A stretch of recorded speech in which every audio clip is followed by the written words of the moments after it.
Functional assessment of D damage nerve like damage nerves को कैसे study किया जाता है, ये कि अगर नर्व डैमेज है तो कैसे पता किया जाता है। तो इसका पता करने का एक तरीका ये है कि आप मसल्स को स्टडी कीजिए, लाइक मसल्स की स्ट्रेंथ को स्टडी कीजिए। तो उसके लिए क्या कहता है कि मसल्स में एक पॉइंट होता है मोटर पॉइंट वो पॉइंट होता है जहाँ पे आके आपका जो नर्व है इंड होता है और मसल्स को सप्लाई करता है। तो मोटर पॉइंट, अब उस मोटर पॉइंट पे एक इलेक्ट्रोड को डाल दीजिए। यहाँ पे देखो इलेक्ट्रोड डाल दिए और इलेक्ट्रोड से एक पर्टिकुलर स्ट्रेंथ होता है, इलेक्ट्रिकल पोटेंशियल दे रहे हैं। और वो पोटेंशियल को देने के बाद अपन डिसाइड कर रहे हैं कि अच्छा इतना पोटेंशियल दिए थे तो इतना स्ट्रेंथ आया था।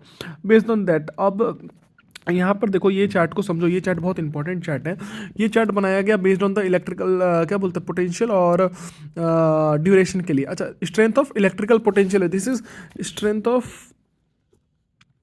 पोटेंशियल है, ठीक है, जो हम लोग बाहर से सप्लाई कर रहे हैं बाय द इलेक्ट्रोड।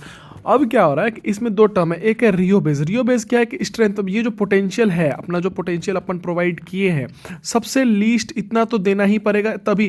मतलब पोटेंशियल देने के बाद क्या होगा कि पोटेंशियल देते देते देते अचानक से मसल कॉन्ट्रैक्ट करेगा, जो सेम काम न्यूरॉन्स करवा रहा था, नर्व्स करवा रहे थे, वो पोटेंशियल वहाँ पे डेवलप कर रहे थे, सेम यहाँ पे इलेक्ट्रोड कराएगा इस केस में।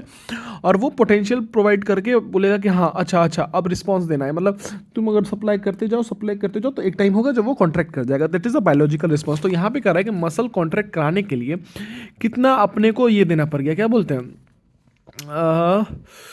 पोटेंशियल देना पड़ गया। तो पोटेंशियल जो मिनिमम स्ट्रेंथ है उसको बोलते हैं रियो बेस, मिनिमम स्ट्रेंथ बोलते हैं रियो बेस। तो देखो इस केस में जो नॉर्मल केस है वहाँ पे रियो बेस जो है कि इतना इतना मिनिमम पोटेंशियल चाहिए, कुछ भी हो सकता है, 2 millivolt 4 millivolt, we don't discuss the amount, just remember that कि हाँ इतना तो पोटेंशियल चाहिए। जबकि इतना पोटेंशियल चाहिए, जो minimum potential to get the biological response that is the muscle construction is known as rheobase. And इतना टाइम चाहिए, अगर मिनिमम जब दे रहे हैं तो कम से कम इतना समय दो मसल का, लाइक इतना वोल्टेज है, लेकिन मान लेते 2 वोल्ट पे, मान लेते 2 मिली वोल्ट पे मसल कॉन्ट्रैक्ट रहा है, तो 2 मिली वोल्ट लगभग तुमको 4 सेकंड तक दो, तभी जाके वो मसल कॉन्ट्रैक्ट होगा, अदरवाइज नहीं होगा। बहुत इंपॉर्टेंट बात समझो, rio base with the utilization time will cause the biological response. Only Rio base or can't cause the biological response. Rio base plus utilization time, Rio base till the utilization time will cause the biological response.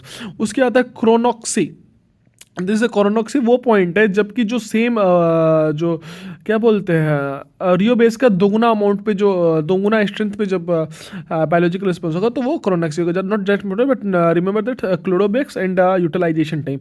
अब क्या होगा कि मान लेते एक patient को study किया गया और उसके लिए ये ग्राफ मिला, देखो सबसे इंपॉर्टेंट ये ग्राफ, मतलब क्या हो रहा है कि रियो बेस देखो कितना बढ़ गया, ये देखो स्ट्रेंथ इतना ज़्यादा, यहाँ पे 2 मिली वोल्ट पे अगर बात हो रहा है तो यहाँ पे 8-10 मिली वोल्ट चाहिए, तो ऑफकोर्स इट इज डैमेज्ड, समझ रहे हो ना। प्लस यूटिलाइजेशन टाइम भी बढ़ गया, ये जो यूटिलाइजेशन टाइम था देखो बढ़ गया कि नहीं बढ़ गया, तो यूटिलाइजेशन टाइम बढ़ गया प्लस रियो बेस बढ़ गया ऑफकोर्स। और क्रोनॉक्सिन है तो रियो बेस का दोगुना है, तो वो तो सेम ही वैल्यू है। तो ऑफकोर्स ये डैमेज्ड के लिए है, ये डैमेज्ड के लिए और ये नॉर्मल के लिए। अंडरस्टूड।